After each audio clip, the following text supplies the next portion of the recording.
Vamos lá, meus amigos. Estamos aqui para quê? Para dar umas dicas, pincelar umas dicas interessantíssimas para vocês que vão fazer essa primeira fase do exame de ordem, no domingo agora. Tá? Então, olha só, antes de começar, primeiro quero dizer para vocês que eu sou professor de Direito Administrativo, primeira fase, segunda fase online aqui do GMX Brasil, professor Gabriel Barros, hoje mais do que seu professor, seu melhor amigo. Tá bom? Então, primeira coisa, antes de começar com direito material e direito administrativo, quero dizer para vocês a questão emocional. Por que a questão emocional é importante? Porque, meus amigos, vocês, muitos se preparam bastante, se preparam muito. E, curiosamente, quem se prepara mais, normalmente tem mais nervosismo. Por que isso? Porque vocês se cobram demais. Normalmente, a pessoa que estuda muito se cobra demais. Mas muda o raciocínio. Ao invés de você pensar, pô, eu preciso passar porque eu estudei demais, muda o raciocínio. Pensa assim, eu fiz a minha parte, então eu posso ficar tranquilo, porque eu vou me dar bem na prova. Eu fiz a minha parte, então eu vou ficar tranquilo, porque eu vou fazer a prova muito bem. Então, esse é o raciocínio. Eu sei que vocês devem estar falando aí, ah, beleza, não é com você, né? Então você falar é fácil. Mas eu estive aí no lugar de vocês, vocês sabem disso. Eu estive aí e eu tentei usar esse raciocínio. Logicamente, não fiquei 100% tranquilo, mas fiquei bem melhor, fiquei bem mais tranquilo. Então, você que trabalha, inclusive, normalmente também se cobra, mesmo não tendo muito tempo, mas é estatística, meus amigos, é estatística que normalmente quem trabalha passa. Por quê? Porque o ser humano, quando ele passa necessidade, quando ele precisa muito de um objetivo, alcançar um objetivo, ele se concentra melhor. Então, na hora de estudar, normalmente, você estuda pouco tempo, mas você se concentra ao máximo esse pouco tempo e aproveita ele ao máximo. Então, você absorve muito mais do que, às vezes, até aquele que estudou umas 6 horas. Entendeu? Se você tem 2, 3 horas, estude e aproveite tudo que você tem. Tá bom? Toda a sua concentração. Fique tranquilo, relaxe na hora da prova, lembre dessas palavras. Você é o dono da sua mente. Você controla a sua mente. Então, você vai controlar o seu nervosismo da mesma forma. Respire fundo e fique tranquilo que vai dar tudo certo. Tá bom? Então vamos passar para a dica de direito administrativo, porque não basta você relaxar e não saber nada da matéria. Tem que saber a matéria também. Então, lembre-se de relaxar, mas vamos para as dicas. São 7 dicas, provavelmente vão ficar 2 blocos aí de meia hora, mas tenho certeza que essas dicas vão ajudar vocês, porque eu peguei e pesquisei bastante, vi o que é mais recorrente, fiz uma estatística para ver o que mais cai e tirei essa conclusão aqui. Tá bom? A primeira dica é sobre o tema desapropriação. Desapropriação. Dentro de desapropriação, tem um assunto que cai bastante, que é a predestinação ilícita. Então, vem comigo. Predestinação ilícita. O que seria essa predestinação, esse nome esquisito, né? Chamado de predestinação ilícita. Predestinação ilícita. É quando o poder público que desapropriou aquele imóvel, um determinado imóvel, ele dá destinação diversa do interesse público. Ele dá destinação diversa do interesse público. Então, anotem aí no caderno de vocês a dica do professor Gabriel. Predestinação ilícita é quando o poder público que desapropriou determinado imóvel, predestinação ilícita é quando o poder público que desapropriou determinado imóvel da destinação diversa daquele que ele motivou na desapropriação. Da destinação diversa daquele que ele motivou na desapropriação. Vírgula. Não atendendo o interesse público. Vírgula. Não atendendo ou não buscando o interesse público. Isso é uma predestinação ilícita. Gabriel, me dá um exemplo? Com certeza. Imagine que o poder público, a prefeitura de determinado município, desapropria a sua casa e diga, estamos desapropriando porque vamos construir uma escola aqui. Interesse público, beleza? Beleza. Passam-se alguns meses, você passa perto da sua casa de novo e está lá. O que aconteceu? O próprio prefeito vendeu a sua casa para um grande empresário com dinheiro para que ele invista num restaurante, por exemplo. Isso tem interesse público? Claro que não. Isso é um exemplo clássico de predestinação ilícita. Então, aqui, há o desatendimento ao interesse público. Não atende o interesse público. Não atende o interesse público. Beleza? Mas não confundam predestinação ilícita com predestinação lícita. Esse é um detalhe que normalmente é onde o examinador pega vocês. Porque ele sabe que todo mundo sabe isso aqui, ó. Ou deveria. Todo mundo sabe isso aqui, ó. Predestinação ilícita. Aí ele vai lá e dá um exemplo de predestinação lícita. Ele vai lá e põe um exemplo de predestinação lícita. Como o próprio nome diz, a predestinação é lícita. Se é lícita, é possível. Mas qual é a grande questão? A predestinação lícita também é um caso que o poder público desapropria o imóvel e dá um fim diverso daquele que ele motivou a desapropriação. Todavia, tem uma vírgula aí, todavia, esse fim diverso continua sendo de interesse público. Continua sendo de interesse público. Gabriel, vamos facilitar, dá um exemplo aí. Exemplo, sempre exemplo, é o melhor jeito de aprender. O mesmo prefeito desapropria a sua casa novamente. Ele vai lá e na motivação de desapropriação, que é necessário motivar, ele diz, vamos construir uma escola aqui. Você, beleza. Meses depois, você passa em frente à sua casa e não tem uma escola lá, mas tem um hospital. Olha que interessante. O hospital é de interesse público? É um serviço de interesse público, obviamente. Saúde, né, meus amigos? Então, continua atendendo o interesse público. Então, uma predestinação lícita. Uma predestinação lícita. Então, qual é a diferença? Aqui, continua, falhou, continua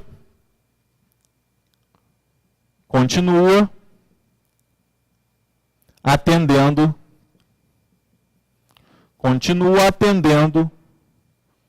o interesse público. Interesse público. Essa é a grande diferença da predestinação ilícita para a predestinação lícita. Beleza, meus amigos? Vamos para a dica número 2. Dica número 2, vamos mudar um pouco de assunto. Né? Até porque eu quero dar um apanhado geral dentro do direito administrativo com vocês. E o que a gente vai ver? A gente vai ver a diferença entre licitação deserta e licitação fracassada. Gabriel, o que é a licitação deserta? Primeiramente, vem comigo. Licitação deserta. Anota aí no caderno de vocês. Licitação deserta. É quando aberta uma licitação, iniciada uma licitação, não aparecem interessados para licitar com o poder público. Aberta a licitação, não aparecem interessados para licitar com o poder público. Qual o nome? Licitação deserta. Quer fazer uma analogia para ficar mais fácil a memorização? Como eu digo sempre, memorização, não decoreba, beleza? Memorização. Se a licitação deserta, o que te lembra? Te lembra do deserto. É quando a pessoa chegar lá, galera, tem licitação, e ficar só aquele grilinho, cri-cri, cri-cri. Ninguém vem, passa aquele bolo de feno, pelo menos acho que é feno aquilo, galho, sei lá. No deserto normalmente tem isso. Então é isso, você chega lá, galera, está aberta a licitação, tá? Não aparece ninguém, só fumaça, não tem ninguém está interessado em contratar com o poder público. Isso é licitação deserta. E onde é que está isso? Artigo 24, inciso 5º da Lei 8666 de 93, que apesar de ter esse número aqui, não é a Lei do Capiroto. Artigo 24. Gabriel, esse artigo me lembra alguma coisa. O que te lembra? Lembra que a licitação deserta, ela é uma espécie de dispensa de licitação. É uma espécie de licença de dispensa de licitação. Mas qual espécie? É a dispensável ou a dispensada? A dispensável. Então, dispensável. É uma licitação dispensável. Quando acontecer isso aqui, o poder público tem a faculdade de fazer outra licitação ou não. De fazer outra licitação ou não. Então, o poder público tem uma faculdade. Diferente se fosse uma licitação dispensada. Licitação dispensada, o poder público seria obrigado a não licitar. Então, se tivesse um caso descrito lá na lei de uma licitação dispensada, ele seria obrigado. Mas como é licitação dispensável, ele tem a opção. Vou fazer outra licitação ou não. Tranquilo? Diferente, então, da licitação fracassada. Da licitação fracassada. Que está onde? A licitação fracassada, licitação fracassada, está lá no artigo 48, parágrafo 3º da mesma lei. Artigo 48, parágrafo 3º da mesma lei. E o que é, Gabriel, a licitação fracassada? É totalmente diferente, mas vocês confundem. Por quê? Por causa do nome diferente. Mas a licitação fracassada, houve um fracasso na licitação. Não por parte do poder público, mas por parte dos interessados. Eles chegam, o poder público diz assim, galera, aberta a licitação. Aparece um monte de gente. Aparece sim, gente, diferente do deserto, que não aparece ninguém. Portanto, essas pessoas, esses interessados que aparecem para licitar com o poder público, ou eles são inabilitados, ou a proposta deles é desclassificada. Ou eles são inabilitados, ou a proposta é desclassificada. Então, temos duas hipóteses. Já aparecem interessados, ou são inabilitados, ou a proposta é desclassificada. Mas por que isso, Gabriel? Porque quando trata de licitação, temos um princípio que rege a licitação, chamado princípio da vinculação ao instrumento convocatório. Caramba, complicado isso, hein, Gabriel? Não, é simples. O instrumento convocatório é aquele instrumento, é aquele papel que diz toda a estrutura, delineia a licitação, que diz toda a estrutura da licitação, que no caso, normalmente é o edital, diferente do convite. Convite é a carta convite, sabemos disso. Então, o instrumento convocatório, ele precisa ser vinculado. Existe a vinculação ao instrumento convocatório. Ou seja, o edital vai dizer todos os requisitos que o interessado deve acatar. Todos os requisitos. E se esse interessado não acatar esses requisitos, ou ele é inabilitado, ou a sua proposta é desclassificada. E por isso, a licitação é fracassada. A licitação, então, é fracassada. Mas, Gabriel, então, beleza, chegou lá, apareceu um monte de gente, um monte de interessados, mas todos foram inabilitados ou desclassificados. O que acontece? Nesse caso, meus amigos, a administração pública irá abrir prazo de 8 dias, 8 dias úteis, lembre-se disso, 8 dias úteis, para que eles apresentem nova proposta. Então, 8 dias úteis, o prazo para que essas pessoas, somente essas pessoas que foram desabilitadas, ou inabilitadas ou desclassificadas, apresentem nova proposta. 8 dias úteis. Essa é a regra. Mas o examinador pega você na regra? Não, ele te pega na exceção. Qual é a exceção? Quando for modalidade convite, esse prazo pode diminuir. Para quanto? Para 3 dias úteis. 3 dias úteis. Em que caso? Quando for a modalidade convite.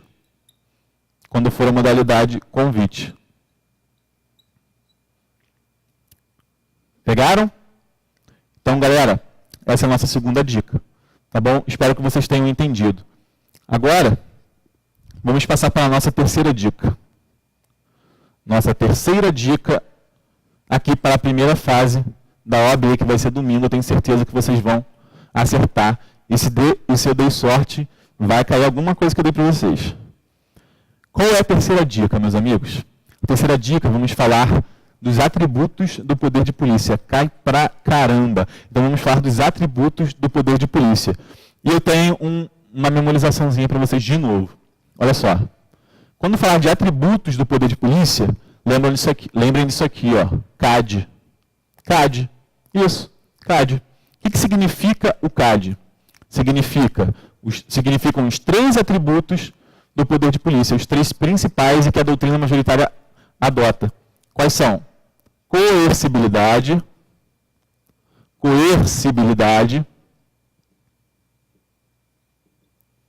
A de autoexecutoriedade,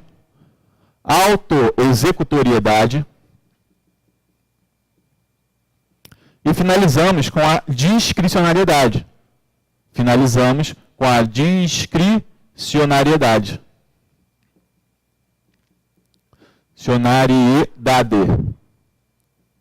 Mas antes de explicar cada um deles, eu preciso que vocês saibam uma coisa. Galera, o poder de polícia, essa característica do ato administrativo, esse poder de polícia, ele é exceção, tá? Então, só poderá agir com poder de polícia quando estiver expresso em lei. Se a lei for omissa sobre o poder de polícia, sobre atuar de forma que você desconsidere a vontade do particular, se for omissa, você não pode atuar com poder de polícia, deve ser expresso em lei. Então, vou colocar aqui em vermelho para vocês, destacando esse detalhe. Expresso em lei. Lembre-se disso. Expresso em lei. Então, vamos falar de cada um deles agora. Quando falarmos de coercibilidade, a primeira letra do nosso CAD aqui, lembre-se dessa palavra-chave aqui, ó, dessa expressão-chave, melhor dizendo. Força pública. Normalmente, é a palavra utilizada pelo examinador. Força pública. Lembre-se dessa palavra-chave. Então, o que é a coercibilidade? É quando a administração pública atua contra a vontade do particular se utilizando da força pública. Quando o fiscal, por exemplo, fecha um estabelecimento comercial por estar infringindo leis da vigilância sanitária, por exemplo. Diversos são os exemplos, mas esse é o principal e o mais clássico. Tranquilo? Então, coercibilidade, lembre-se de força pública. Tá bom? Depois, temos a autoexecutoriedade. Tá bom? Um detalhe, quase esqueci, bem importante. E essa coercibilidade aqui, ela tem um limite. Tá? O poder público ele não pode utilizar da força pública de qualquer jeito em excesso, por exemplo. Então, ele tem uma limitação, sim, que é justamente o princípio da proporcionalidade. O princípio da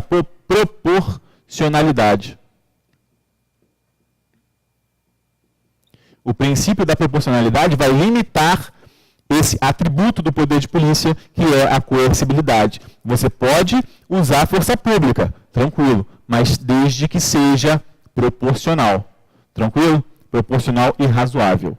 E a autoexecutoriedade, Gabriel? O que é a autoexecutoriedade? A autoexecutoriedade é o atributo do poder de polícia que diz que o ato administrativo poderá ser procedido independente de decisão judicial, independente de autorização judicial. O fiscal, para poder fechar um estabelecimento, para poder agir com as suas atribuições, será que ele precisa, toda vez que ele for praticar um ato, ir lá no tribunal, perguntar ao juiz, pedir uma autorização ao juiz se ele pode atuar daquela forma? Claro que não, até porque o Poder Judiciário, em regra, ele não pode analisar o mérito administrativo. Isso é puro mérito administrativo. Tá bom?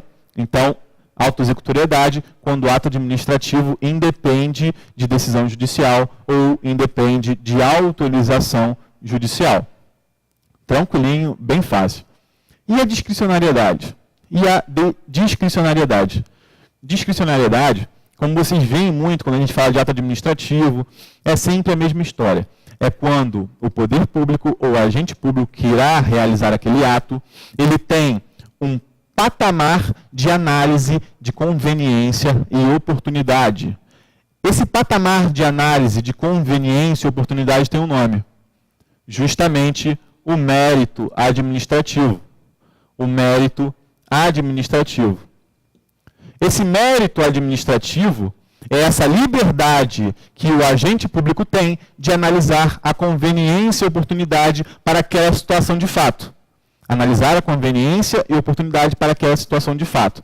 Tá? Mas lembre-se, quem define esse patamar de discricionariedade é a lei. Não é porque o ato é discricionário que ele irá deixar de lado o princípio da legalidade. Não, o princípio da legalidade é de suma importância na administração pública, pois trabalhamos com o princípio da legalidade estrita, ou seja, o agente público só poderá agir quando a lei ordenar. Só poderá agir quando a lei ordenar. Tranquilo? Terceira dica, no total de 7, foi agora. Então, eu vou passar para a minha quarta dica. Sempre utilizando o quadro, para que vocês tenham maior visibilidade quanto a isso, tá bom? E vamos agora para a quarta dica. Galera, a quarta dica, ela é de suma importância. Olha só, concessão de serviços públicos. Vocês sempre me perguntam isso, e sempre tentam me corrigir, inclusive. Mas eu vou mostrar para vocês que não precisa ter correção, que é isso mesmo. Por quê? Porque a concessão de serviços públicos,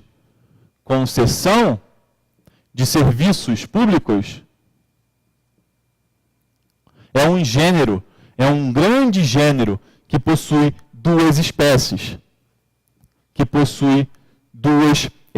Quais são elas? A concessão comum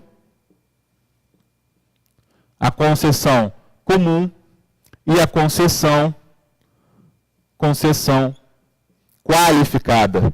concessão qualificada. Tem essas duas espécies. Vocês sempre tentam me corrigir nessa aqui, ó. Concessão qualificada. Professor, está faltando a PPP. Não está não. Eu falei concessão de serviços públicos, então abrange a PPP também.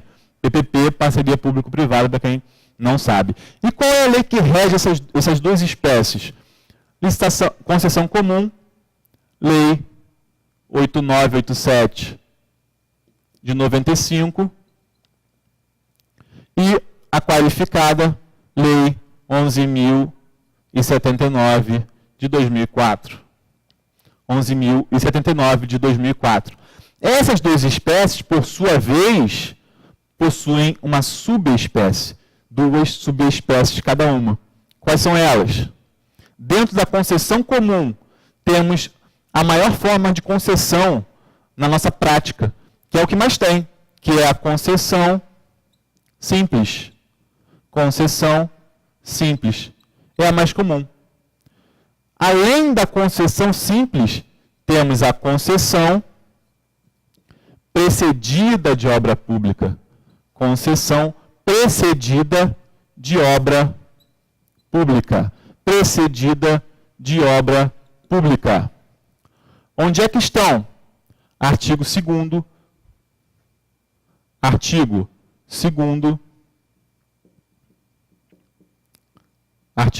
incisos 2 e 3 da Lei 8987 de 95.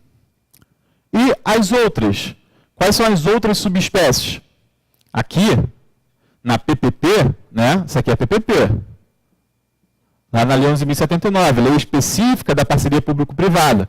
Temos a concessão patrocinada.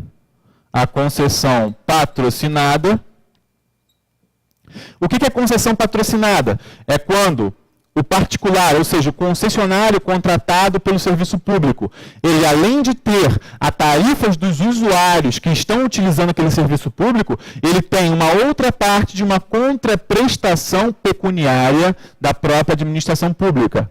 Repito, com certeza.